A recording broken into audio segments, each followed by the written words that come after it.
Hey, Earthlings. So I was the host of a 8-hour special on Christmas Day. Now, the second part of the 8 hours was a tribute to Benjamin Zephaniah.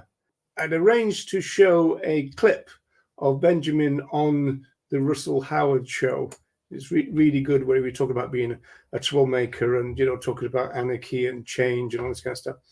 And so we showed that, and we were watching it along. It came off. We started to discuss it, and then Shabari started to get notifications that we were off the air. So we were just okay in the studio. We were carrying on, and it didn't look like anything had gone wrong. I looked at my monitor and then saw that we were indeed off the air. So we had to quickly close down, open back up again, and carry on. So what I've done on this occasion, because StreamYard here did actually record the bit that caused the problem, so I've cut that out now. So I'm going to show you the session, and so just to explain really that it's a bit disjointed because of all the kind of problems that we were having, but it kind of hangs together pretty well. And so enjoy this rather truncated tribute to the mighty Benjamin Zephaniah. Hi, Roger. Hi, Tim. How are you both doing? Hey, Merry Shabari. Christmas. Hello. Roger. Hello. Hi. Yes. So you know each other, don't you? We most certainly do. I mean, I've been a supporter of Tim for donkey's years, I would say. Yeah, so many years, and I absolutely love what Tim does. I try to go to as many of Tim's VegFest events as I can, including was it your Bristol Vegan Fair? I think the one that I went to, I think was it where Aswad was playing. Sadly departed as lead singer of Aswad. God bless his soul. I watched him live. What year was that, Tim? We had Aswad 2 years, 2008 and 2011. They came and played both times, and they were massive. What a band! And of course, very much from that era in the late 70s and early 80s, when there was a huge explosion of reggae music in the UK. Bands like Missing Roots, Aswad, all sorts of really amazing bands. Steel Pulse, Black Uhuru. And of course, this was where Benjamin, fitted in into that genre, as it were. And I know you did a tribute to Benjamin Shabari. Was it yesterday? Yeah, they were from Birmingham, weren't they? So I'm going to show a little clip for us all to watch. So it's about 6 minutes long, and it's when Benjamin, I think you might have mentioned this on your tribute, Shabari, when Benjamin was interviewed by Russell Howard. Do you remember that one? So let me just get set up, and we can have a listen to this together. That was pretty good, wasn't it? Oh, for sure. I mean, that was. I haven't actually watched the him being on a Russell Howard show, but yeah, I mean, I love that. I absolutely love that, actually. We do need troublemakers in the world. I mean, I believe on Benjamin's website, he calls himself a troublemaker as well. And absolutely, you need troublemakers to break the boundaries, and he's absolutely right. Without troublemakers, women wouldn't have got the vote. Benjamin would have still, he would have been a slave. And I mean, he was such an amazing guy, really, really was. And he wasn't afraid, as I was mentioning during my tribute as well. He really wasn't afraid to go against the norm. No, great guy, fantastic.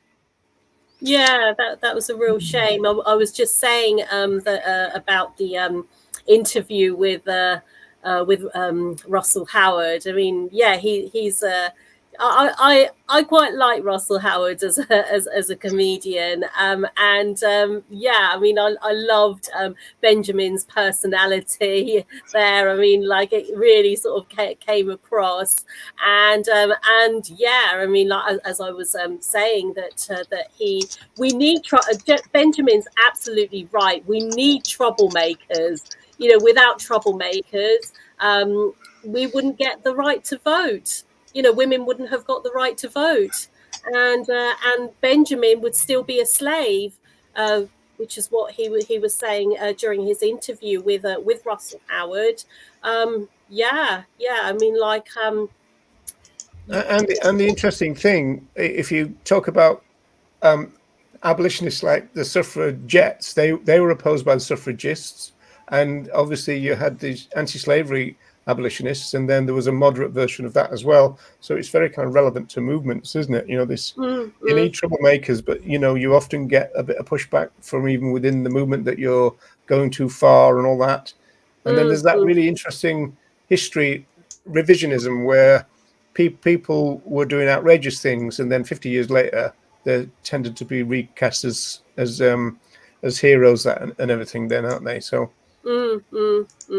yeah, it's interesting what you're saying, like within the movement. And you know, I've seen it because I've been vegan for 26 years, and I've seen a lot of like well, yeah, let's say infighting within the vegan movement, and you know, we should all be on the same page, really, and it hasn't been like that, you know, for so, well, you know, since the beginning of time.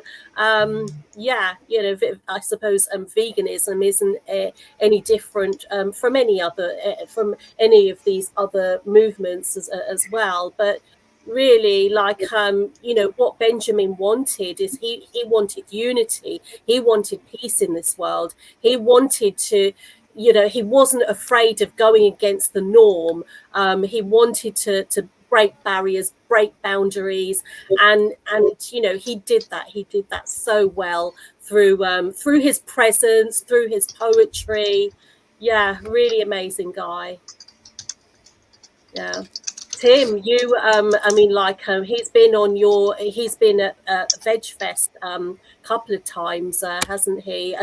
Well, at least a couple of times. I met him. Yeah, I met Benjamin at VegFest. Can't remember when, but it would have been in the last 9 years. And he just couldn't stop smiling. I mean, he was just so like, he had such a larger than life personality, and yeah, I mean, I just have so much regret, to be honest. I wish I could have interviewed him on one of my shows as well. To the viewers at home, I had a tribute to dear Benjamin Zephaniah on my World Vegan Festive Market on Saturday night. And yeah, I mean, like, he was such an incredible man. He touched so many people's lives. So, you know, I wanted to actually ask him, you know, how you knew him quite well because he was part of your VegFest a number of times. And yeah, you know, what can you say about the great Benjamin Zephaniah? Thank you, Shabari. Thank you, Roger. Welcome back, everyone. It's nice to see everyone. Can I just say, first of all, thank you to our 3 previous guests, and especially Laura. I was going to open by saying something about the Gaza situation because it's so dominating for so many, and yet so silent from so many too. But Laura and Wendy and Nella have always got such interesting questions. Always get the best out of your guests, Roger. So thank you for that. You know, clear leadership on that issue. It really helped diffuse a lot of areas that we don't always understand and not always clear on, and perhaps hold us back from saying anything in public. And just to touch on too, Richard, I'm sure you'll be familiar with the shirt I'm wearing. It's actually a Duffer St George, but I'm wearing it as it's a replica of the standard British issue prison service shirts in the 80s and 90s, of which I'm sure. I thought it looked familiar. I thought you might recognise it, yeah, and that's absolutely in solidarity, which is a key word that Laura raised a few times, in solidarity with prisoners, all over the world, especially animal rights prisoners and their families, and for anybody who's done a Christmas of 5 behind the bars, they'll know just what an incredibly tough time of year it is, and in solidarity in our movement, there's often forgotten that. Yeah, so just to answer your question, Shabari, you mentioned, to be honest, I didn't actually know Benjamin myself firsthand, but I knew of him since when he first appeared in 1980.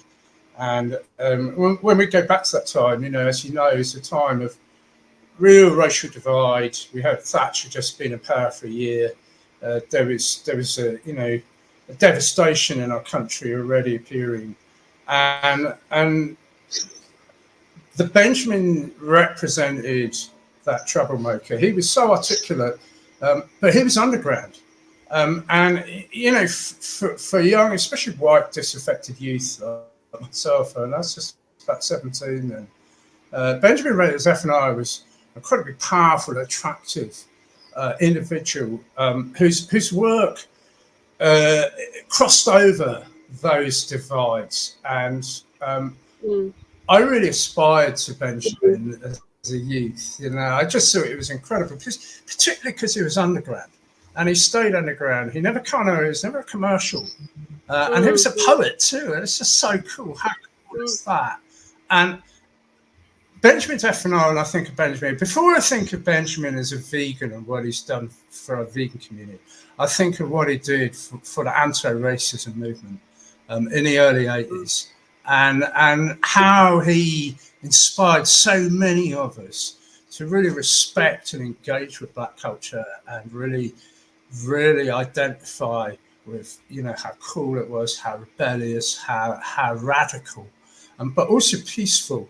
And I don't know, just somehow evolved, and a very positive role model for so many of us. And that's what I remember first and foremost about Benjamin Zephaniah. What he did for our vegan community is, it's only now he's died that we're seeing the incredible testaments, the amount of people who have spoken out with amazing stories about this man, and how even though you might not have known him, how he touched us. And that's an incredible attribute of humans. It's a rare gift, and it's one that Benjamin knew he had, and he delivered time and again. He was not shy, he was the opposite. He was such an encouraging and positive and inspirational individual who made time for people. And funnily enough, we tried to book Benjamin on a number of times. We had some of the world's greatest reggae bands playing at VegFest. Misty and Roots, Aswad, as you mentioned. We've had extraordinary talent play. Horace Andy, just so many good bands. Chris Maccabee. Well, we never got Benjamin Zephaniah, in part because he seemed to have this string of agents that were absolutely useless, in my opinion. You could never get hold of the man. But that was also part of his mystique and some of his things. And I know that he did, booked out for Vegan Camp Out, certainly appeared at Vegan Camp Out within a short period. But, he was supposed to be a Vegan Camp Out next year. He was booked. He was booked to be, performing. But what I do remember particularly is that Benjamin came to VegFest last year, 2022. Our first show back at Olympia after the COVID being shut down for 2 years, and the whole devastation of our movement that took place within that period. And Benjamin made a point of going around people who were spending money with him. He was talking to them, and it was so encouraging. I remember one particular thing he said to my good pal Karen. So Karen Richards. I know her. Yeah. In 2020, her son Callum came too. Callum's all grown up now and did business studies and started talking about, had this plan to do some vegan accessories and make vegan belts. And Benjamin Zephaniah just came out straight, I'll buy a belt off you, straight away. And it was that absolute unconditional solidarity, that enthusiasm, that support, and that generated so much in our community. And I would say now, if there was a defining word for Benjamin, what he gave for a vegan community, especially, you saw him photograph with people like Hunt Sabs, who was in solidarity, who supported so many different groups. Of course, he's a patron of the Vegan Society, trustee, patron of Viva, very, very much front line. And the word that I think with Benjamin that I think we could all so benefit from is not just his solidarity, not just his courage and his articulation, his generosity. He was so generous with his spirit.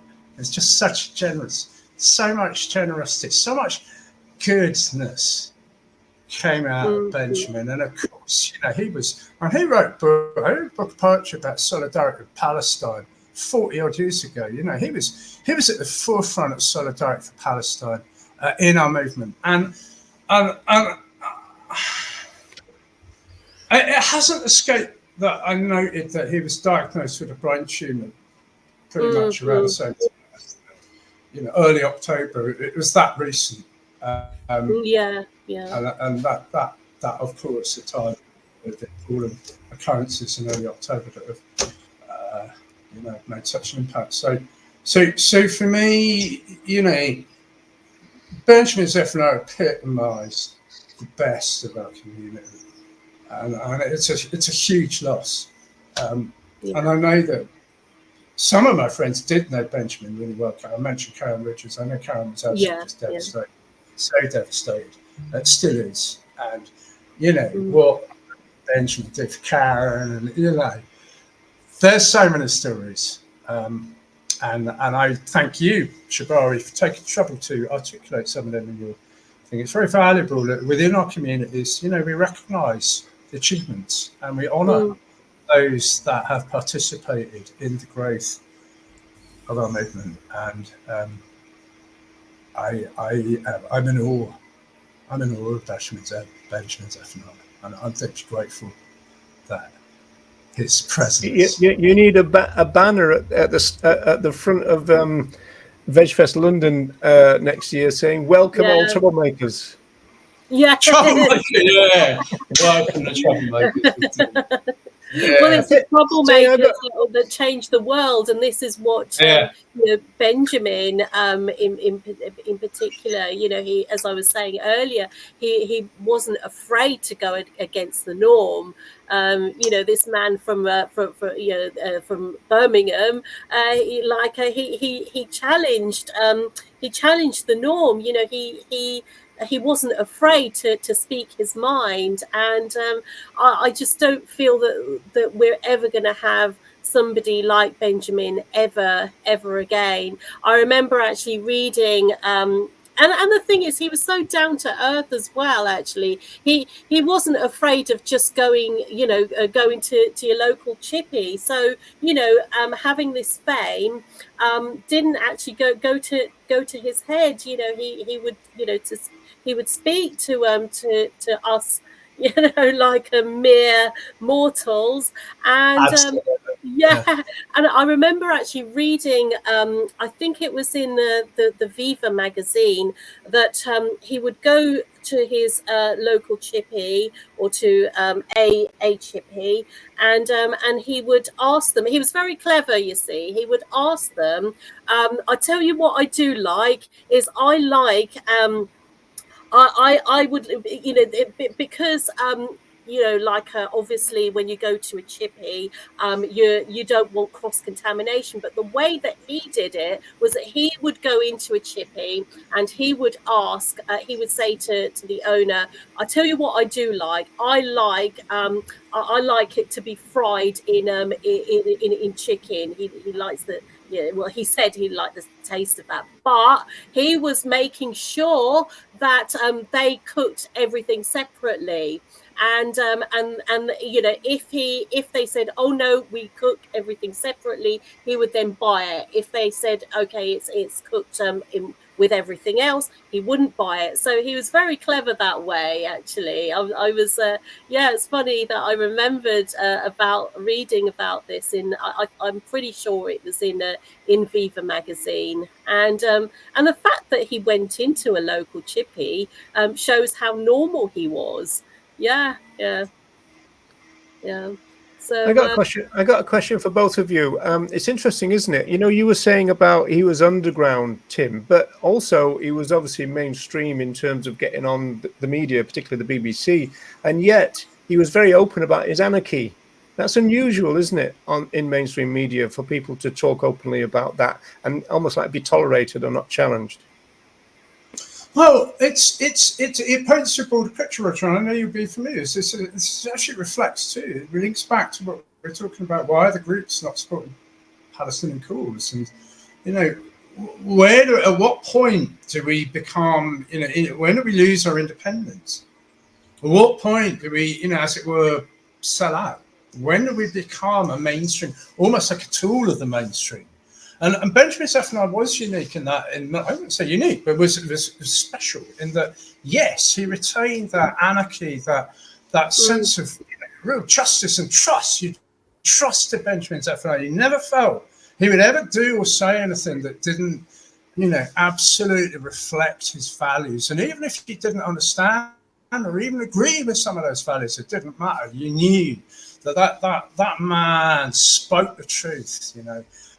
And he had so much integrity, and in a word, he seemed to shun the Shabari. You pointed that, you know, he kept his feet on the ground. He was what we call he never seemed to embrace that whole money culture, that kind of fame, that whole, and yet he managed to be a mainstream media personality, as you said, and look at that, Russell Hart. I mean, I've never seen that, but I mean, what I was not expecting Benjamin Zephaniah to be so in solidarity with so many marginalised groups and be happy to demonstrate that solidarity in the most uplifting, fabulous way, you know. So how did he do it? I think part of it lies in that question about money, funding. You know, a lot of those, when you look at the disco, I don't know if you've seen the disco history on telly recently. It's an incredible story about how disco, you know, especially for black and gay communities, came up. It was very much underground. And of course, in 1978, 79, it totally went mainstream. And then 1980, it was, you know, getting ready to pave the way for house music. And basically sold out. You know, it got jumped on by the money people. It got commercialized. We've seen this in the vegan movement, and do you know what? Why are some of the groups not supporting the Palestinian cause? Well, we know why. I know for a fact why, and that's because a lot of our groups, and I say this in 100% solidarity with our groups. This is not a criticism. This is an observation, but it helps answer that question. Is the money? People are worried about funding. They're worried about losing that funding, about causing division, about upsetting a donor, doing something that affects, threatens their organisation. And that goes straight back to your question, Roger, about how did Benjamin Zephaniah retain that anarchy and that integrity, and be brave enough to whereby it became second nature for him. He didn't even have to try. Somewhere in that lies a question about money, I would say. Jeremy, hello. Speaking of a question, what the hell are you wearing, Jeremy? Well, you all looked a bit hot, so I thought I'd bring Frosty along to cool everyone down. All right. Okay. Hi, Jeremy. Hi, nice to meet you, Shabari, and good to see you again, Tim. Shabari, I know you're a bit pushed on time. Are you okay at the moment, or what? I'm okay. I can stay until the top of the hour. So. Okay, Grant, that's brilliant. I was going to. I mean, I don't suppose I can now. I was going to show the turkey, the famous turkey poem from Benjamin, and because I was going to wait for you, Jeremy, because obviously it was written a long time ago, so there's a bit of it language in it, which is a shame. And it'd been interesting what Benjamin would have reacted to, a kind of idea of kind of upgrading it in order to make that kind of political point. Obviously we never got round to be able to test that hypothesis really, but all right. Is there text so you could read it? Oh, I'm sure there is actually. Yeah, that's right. We can circumnavigate these Grinches of YouTube copyright land. Yeah, well, speak along yourself and I'll find it. Yeah, go on. Well, actually on my show the other day, I don't know if you're able to watch it, Jeremy. I run the World Vegan Market, which is an online vegan market, and I had my Christmas special show on Saturday night, and it was all to do with a tribute to dear Benjamin. And I actually showed one of the YouTube videos where he was interviewed by Krishnan Gurumurthy, and he talked about rejecting the. He was offered an OBE, and he rejected that. And he was saying that it would have been really hypocritical of him if he accepted it, because he's been fighting against the empire, and the fact that he's been recognised as a great poet, as a great writer, contribution to the British Empire. But the fact that he rejected it shows what a principled man he was. Fabulous. Sorry. Okay. Who's going to be brave? Who's going to be brave? I don't feel like I do it justice. I don't know the style well enough. You want someone to read it? Well, if you want to make a verse each, go ahead. Say again. Do a verse each. Oh yeah, okay. There's 4 verses. Do a verse each. Oh yeah, that is true. Yeah. Okay, who wants to go first? I'll do the first one. Okay, I'll try not to mimic his thing, because he does when the turkey's talking, he does the voice in the Caribbean accent, doesn't he, to make a joke out of it on stage. So be nice to your turkeys this Christmas, because turkeys just want to have fun. Turkeys are cool. Turkeys are wicked, and every turkey has a mum. Be nice to your turkeys this Christmas. Don't eat her, keep her alive. It could be your mate and not on your plate. Say, yo, turkey, I'm on your side. Marks out of 10? Excellent. Nothing. Excellent. Crickets. All right. Okay. Me? Is it me next? Yeah. Okay. Yeah. I got lots of friends who are turkeys. All of them fear Christmas time. They want to enjoy it. They say humans destroyed it, and humans are out of their mind. Yeah, I got lots of friends who are turkeys. They all have a right to life, not to be caged up and genetically made up by any farmer and his wife. I can do the third. Turkeys just want to play. Hang on a minute. I got 10 out of 10, so we need to mark. We need to mark. Setting the high bar. Turkeys just want to play reggae. Turkeys just want to hip hop. Can you imagine a nice young turkey saying, "I cannot wait for the chop"? Turkeys like getting presents. They want to watch Christmas TV. Turkeys have brains and turkeys feel pain in many ways, like you and me. Very good, but quite a way away from a Brummie accent, would you say, Tim? I'm not going to try. My Brummie accent comes out as Welsh generally. So. Oh, does it? Yeah. I once knew a turkey called Turkey. He said, Benji, explain to me, please. Who put the turkey in Christmas? And what happens to Christmas trees?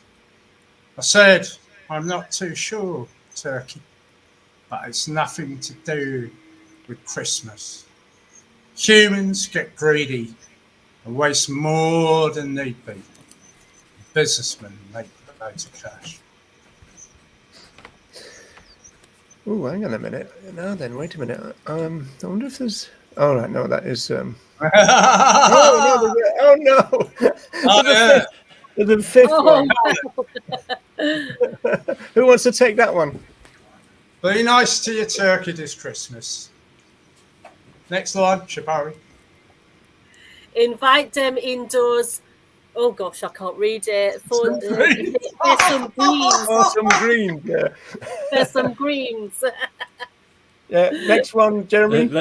Let them eat cake and let them partake. In a plate of organic grown beans. Be nice to your turkey this Christmas. And spare them the cut or the knife. Join Turkeys United and they be delighted. And you will make new friends for life. Yay! Round of applause for everybody. Yay! Well, nice bit of indulgence. But the thing is, if you're going to get banned for showing him, we should definitely get banned for destroying his poetry, shouldn't we? Yeah, exactly. I mean, which is the worst crime? Showing something from Russell Howard or doing that to him? Never mind. So, It's true. I've enjoyed watching the tribute. You know, I think it's animal advocates. We all are invited to be poets. You know, through the language we use and the advocates we do. So it's an inspiration to kind of follow his lead. Mm-hmm. Yeah, I tell you one thing. I think that came up in your tribute, Shabari, is the fact that the vegan part of his life was invisibilized from the obituaries. Yeah. Yeah, I mean, the thing is, like, when I was, looking on Facebook, looking at the all the other sort of like mainstream tributes about Benjamin, I brought this up as you mentioned during my tribute. There was not a single word about him being vegan. And, it's almost as though they were like people wanted the mainstream wanted to brush that under the carpet. Yes, they wanted to celebrate his life. They wanted to celebrate him as a poet, as a writer, as an actor. I didn't know that he was an actor. And I only found out after his passing. But not one mainstream media talked about him being vegan, and I have to wonder why that is. I mean, like, it's just they as I said, it just seems as though they just wanted to celebrate his life and then just brush the fact that he was a very passionate vegan, a very passionate animal activist. They wanted to forget that side of him. Yeah, it speaks to the bias, doesn't it? And yeah, to do it in any place is wrong, but especially at someone's passing, it's completely inappropriate. Let's we've got something coming up from Tim in a second, but before that, I want to torture you all with your questions, if I may. So so Tim, what do you get when you cross an elephant with a computer? So try and answer it, and then see if you can come up with a better answer.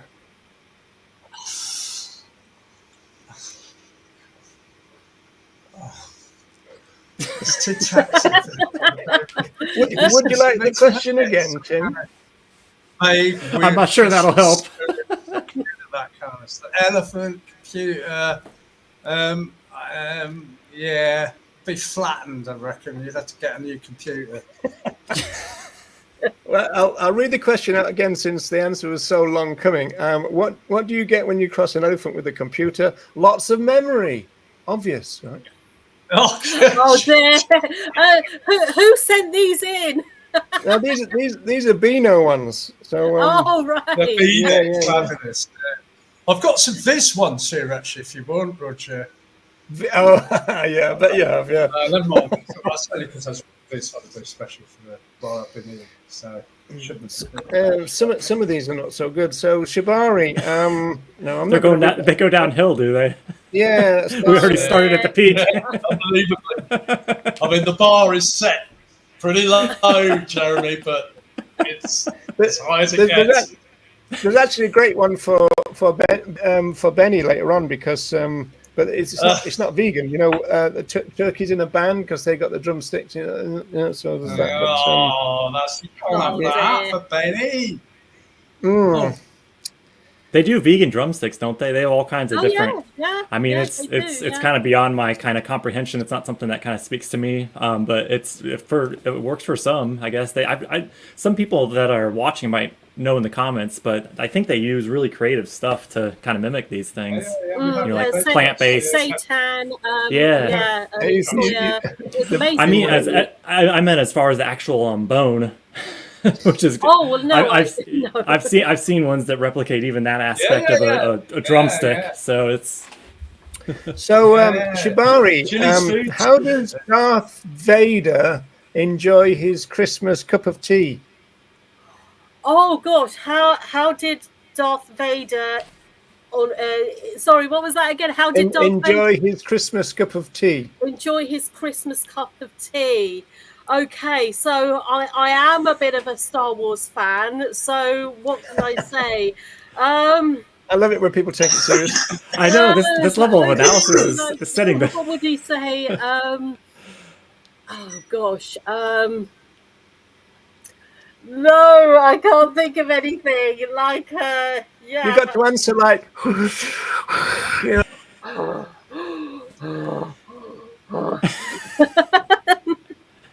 Oh my God! I'm gonna have to think about some of these. Some of the answers to these. Oh my God! No, my mind has gone completely blank. Oh no, you're gonna have to. He likes it on the dark side. Oh, that's a good one. That's hubby there. I love that. Yeah, love that. Oh, your sound has gone, Roger.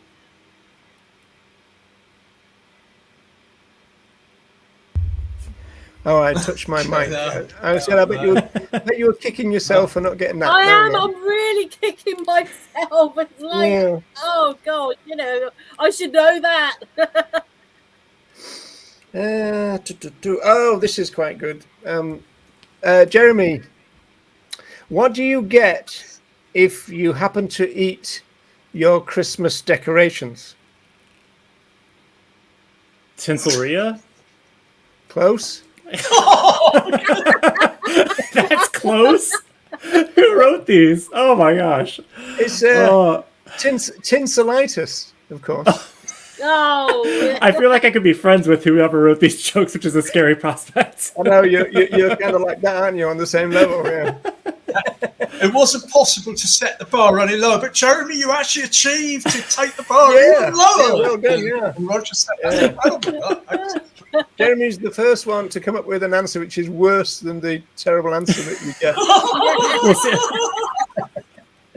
We'll see if it stands for the day.